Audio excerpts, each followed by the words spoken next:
بسم اللہ الرحمن الرحیم۔ دینی تعلیم اور مکاتب۔ دینی تعلیم ہماری بنیادی ضرورت ہے۔ اس کو حاصل کیے بغیر ہم اسلامی طریقے کے مطابق زندگی نہیں گزار سکتے، کیونکہ ہماری روحانی زندگی نیک عمل پر قائم ہے اور بغیر علم دین کے نیک عمل ناممکن ہے۔ علم دین کی اسی اہمیت کی وجہ سے جب آپ صلی اللہ علیہ وسلم پر وحی نازل ہوئی تو اس میں پڑھنے، پڑھانے اور قلم کا تذکرہ کیا گیا، جو حصول علم کا ایک اہم ذریعہ ہے۔ بلکہ آپ صلی اللہ علیہ وسلم کی بعثت کا ایک عظیم مقصد اور آپ کی ذمہ داریوں میں سے ایک اہم ترین ذمہ داری کتاب و حکمت کی تعلیم قرار دی گئی۔ قرآن کریم میں اللہ تعالیٰ کا ارشاد ہے، وہی اللہ ہے جس نے ان پڑھ لوگوں میں انہی میں سے ایک رسول بھیجا جو ان کے سامنے اس قرآن کریم کی آیتوں کی تلاوت کرے اور انہیں کتاب و حکمت کی تعلیم دے۔ نمبر 1، مسجد میں جا کر علم دین حاصل کرنے سے مکمل حج کا ثواب۔ شروع اسلام میں تعلیم عام طور پر مسجد میں ہوا کرتی تھی۔ لوگ مسجد میں جمع ہوتے اور پڑھانے والے ان کو قرآن کریم، مسائل و احکام وغیرہ کی تعلیم دیا کرتے تھے۔ آپ صلی اللہ علیہ وسلم لوگوں کو تعلیم کی غرض سے مسجد آنے کی ترغیب بھی دیتے اور اس کی فضیلت بھی بتاتے تھے۔ ایک حدیث میں آپ صلی اللہ علیہ وسلم نے ارشاد فرمایا، جو آدمی مسجد آئے اور اس کا ارادہ صرف کسی بھلی بات کو سیکھنا یا سکھانا ہو تو اس کو ایسے حاجی کا ثواب ملے گا جس کا حج کامل و مکمل ہو۔ نمبر 2، قرآن کریم پڑھانے والوں پر اللہ کی رحمت برستی ہے۔ صحیح مسلم کی روایت ہے، آپ صلی اللہ علیہ وسلم فرماتے ہیں، جو لوگ بھی اللہ کے گھروں میں سے کسی گھر میں جمع ہو کر قرآن کریم کی تلاوت کرتے ہیں اور اس کا دور کرتے ہیں تو ان پر سکینہ نازل ہوتی ہے، اللہ کی رحمت ان کو ڈھانپ لیتی ہے اور فرشتے ان کو گھیر لیتے ہیں اور اللہ تعالیٰ فرشتوں کی مجلس میں ان کا تذکرہ فرماتے ہیں۔ شارحین حدیث نے لکھا ہے کہ اللہ کے گھروں میں سے کسی گھر سے مراد ہر وہ جگہ ہے جس کو اللہ کی رضا حاصل کرنے اور ثواب کی نیت سے بنایا جائے، جیسے مسجد، مدرسہ وغیرہ۔ نمبر 3، علم دین کے سلسلے میں صحابہ کا بے انتہا شوق۔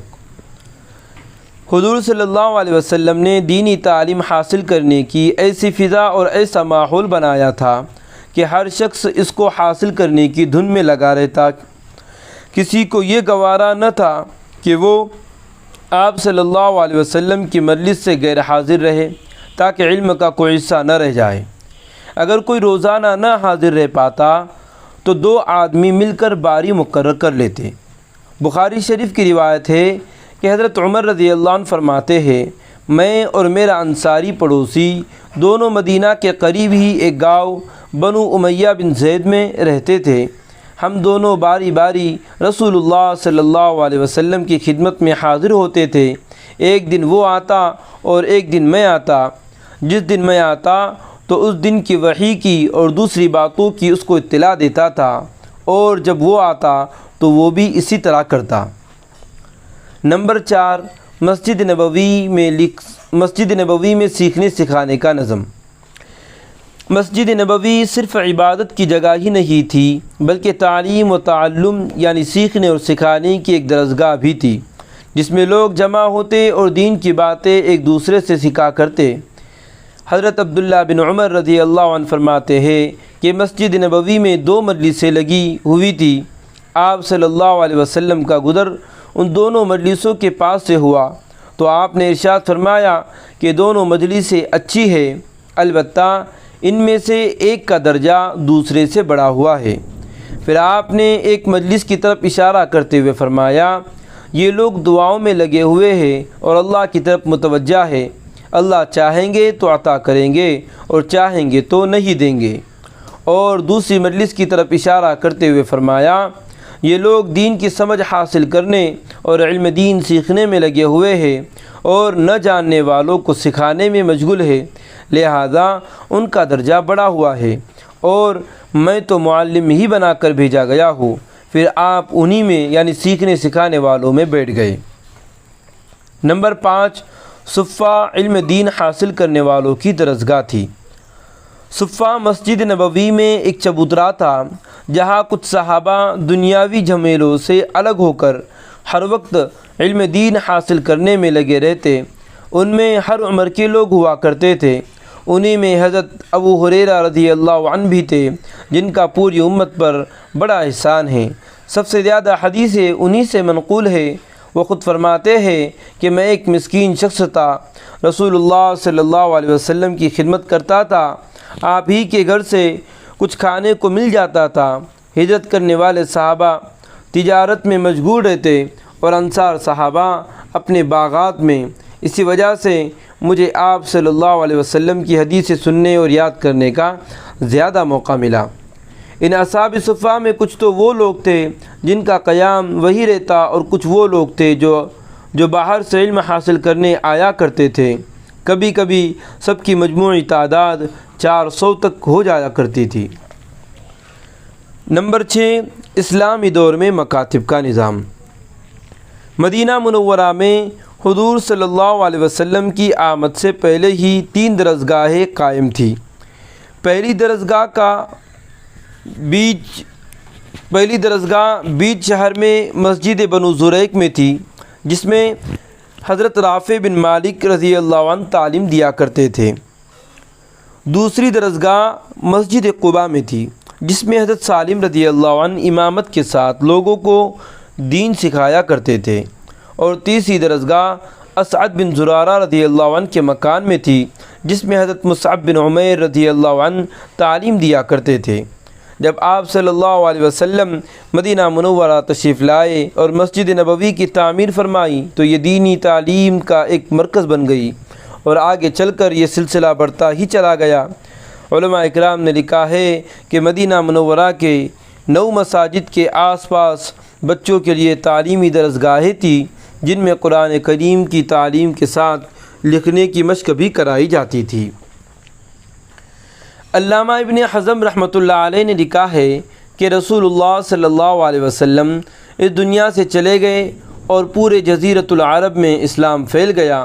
اس جزیرے میں بے شمار گاؤں اور شہر تھے، وہاں کے تمام لوگوں نے اسلام قبول کیا اور مسجدیں بنائیں۔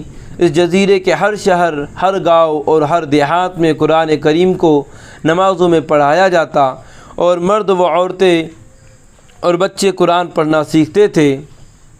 پھر حضرت ابوبکر رضی اللہ عنہ کا انتقال ہوا اور حضرت عمر رضی اللہ عنہ مسلمانوں کے دوسرے خلیفہ بنے۔ آپ کے زمانے میں فارس، شام اور جزیرے اور مصر کے علاقے فتح ہوئے۔ ان تمام علاقوں کے شہر میں مسجدیں بنائی گئی، قرآن کریم کو لکھا گیا، اماموں نے اس کو پڑھا اور بچے ہر جگہ مکاتب میں اس کو پڑھنا سیکھتے تھے۔ نمبر 7، بچوں کی تعلیم و تربیت۔ آپ صلی اللہ علیہ وسلم نے بچوں کی تعلیم و تربیت پر بھرپور توجہ فرمائی۔ چنانچہ جب بدر کے قیدی مدینہ منورہ لائے گئے، جن میں سے بعض کے پاس فدیہ میں دینے کے لیے کچھ بھی نہ تھا، تو آپ نے ان سے کہا کہ جو تم میں لکھنا جانتا ہو وہ فدیے کے طور پر انصار کے 10 بچوں کو لکھنا سکھا دے، اس کے بعد اسے چھوڑ دیا جائے گا۔ صحابہ اکرام رضی اللہ عنہم اجمعین اپنے بچوں کو تعلیم و تربیت کی خاطر بہت فکر مند رہتے اور ان کے لیے ان کو نصیحت کرتے رہتے۔ ایک مرتبہ حضرت عروہ بن زبیر رضی اللہ عنہ نے اپنے بچوں کو نصیحت فرمائی کہ تم علم حاصل کرو، اگر آج قوم میں سب سے چھوٹے ہو تو کل دوسرے لوگوں میں علم کی برکت سے سب سے بڑے بن جاؤ گے۔ خدا آپ صلی اللہ علیہ وسلم بھی موقع بموقع بچوں کو دین کی باتیں سکھاتے رہتے۔ بخاری شریف کی روایت ہے کہ ایک مرتبہ بچپن میں عمر بن ابی سلمہ رضی اللہ عنہ حضور صلی اللہ علیہ وسلم کے ساتھ کھانا کھا رہے تھے۔ ان کے کھانے کا طریقہ سنت کے خلاف تھا۔ آپ صلی اللہ علیہ وسلم نے ان کو نصیحت کرتے ہوئے فرمایا، اے لڑکے، اللہ کا نام لے کر کھاؤ، اپنے داہنے ہاتھ سے کھاؤ اور اپنے سامنے سے کھاؤ۔ نمبر 8، آپ صلی اللہ علیہ وسلم کو عورتوں کی تعلیم کا بہت خیال تھا۔ آپ صلی اللہ علیہ وسلم عورتوں کی تعلیم و تربیت کا خصوصی اہتمام فرماتے تھے۔ ایک مرتبہ عید کے موقع پر آپ صلی اللہ علیہ وسلم نے لوگوں کو وعظ و نصیحت فرمائی۔ اسی موقع پر کچھ عورتیں بھی تھیں جو مردوں سے پیچھے تھیں۔ آپ صلی اللہ علیہ وسلم کو محسوس ہوا کہ میری آواز عورتوں تک نہیں پہنچ رہی ہے، تو آپ صلی اللہ علیہ وسلم حضرت بلال رضی اللہ عنہ کے ساتھ نکلے اور ان عورتوں کے قریب گئے اور ان کو بھی وعظ و نصیحت فرمائی اور صدقہ کرنے کی ترغیب دی۔ نمبر 9، عورتوں کی تعلیم کے لیے آپ صلی اللہ علیہ وسلم نے ایک دن متعین فرما دیا تھا۔ حضور صلی اللہ علیہ وسلم کے زمانے میں خود عورتوں کے اندر بھی دین کی باتیں سیکھنے کا بہت شوق اور جذبہ تھا۔ چنانچہ بخاری شریف کی روایت ہے کہ ایک مرتبہ ایک خاتون حضور صلی اللہ علیہ وسلم کی خدمت میں حاضر ہوئی اور کہنے لگی، یا رسول اللہ، مرد حضرات دین کی باتیں سیکھنے میں آگے بڑھ گئے، کیونکہ وہ تو ہر وقت آپ کی خدمت میں حاضر رہتے ہیں اور دین کی باتیں سیکھتے ہیں، لیکن ہم عورتوں کو تو ایسا موقع نہیں ملتا، اس لیے ہمارے لیے بھی کوئی ایک دن مقرر فرما دیجئے جس میں ہم لوگ آپ کے پاس آئیں اور آپ ہمیں وہ باتیں سکھائیں جو اللہ نے آپ کو بتائی ہے۔ آپ صلی اللہ علیہ وسلم نے فرمایا، تم لوگ فلاں دن فلاں جگہ میں آ جایا کرو۔ چنانچہ عورتیں ایک جگہ جمع ہو جاتی تھی اور آپ ان کے پاس جا کر ان کو وہ باتیں بتاتے جو اللہ نے آپ کو بتائی تھی، دین کی باتیں بتاتے تھے۔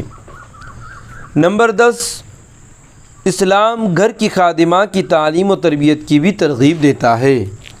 اسلام صرف آزاد اور شریف گھرانے کی عورتوں کی تعلیم و تربیت ہی پر زور نہیں دیتا، بلکہ وہ گھر میں کام کرنے والی خادماؤں اور باندیوں کی تعلیم و تربیت اور ان کی حیثیت بلند کرنے کی اہمیت دیتا ہے۔ ایک حدیث میں اللہ کے رسول صلی اللہ علیہ وسلم نے ارشاد فرمایا، 3 آدمی کے لیے دوہرا اجر ثواب ہے۔ ایک وہ آدمی جو پہلے سے کسی آسمانی کتاب پر ایمان رکھتا ہو اور پھر وہ حضرت محمد صلی اللہ علیہ وسلم پر بھی ایمان لائے، اور دوسرا وہ غلام جو اللہ کا حق ادا کرے اور اپنے مالک کا بھی حق ادا کرے، اور تیسرا وہ آدمی جس کے پاس باندی ہو اور وہ اس کی تربیت کرے اور اچھی تربیت کرے اور اس کو تعلیم دے اور اچھی تعلیم دے، پھر اس کو آزاد کر کے اس کے ساتھ نکاح کر لے تو اس کے لیے دوہرا اجر ہے۔ حقیقت یہ ہے کہ علم دین ہم مسلمانوں کے لیے قیمتی سرمایہ ہیں جس سے دنیا و آخرت کی کامیابی ملتی ہے، اس لیے وہ جب ملے، جہاں سے ملے اور جس قدر ملے اس کو حاصل کر لینا چاہیے۔